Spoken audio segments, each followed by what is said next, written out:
Nice sleeping hammock.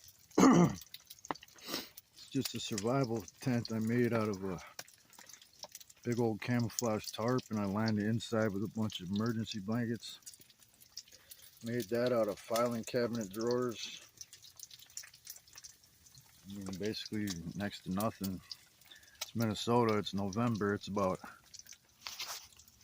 40 some degrees and raining out right now, and I'm homeless, so I'd be soaking wet and freezing, and instead I'm going to be eating a nice meal and sleeping in a comfy hammock.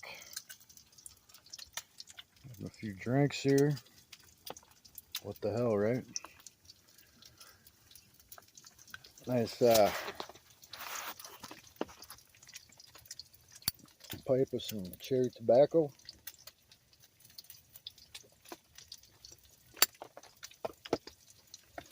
Can't beat that.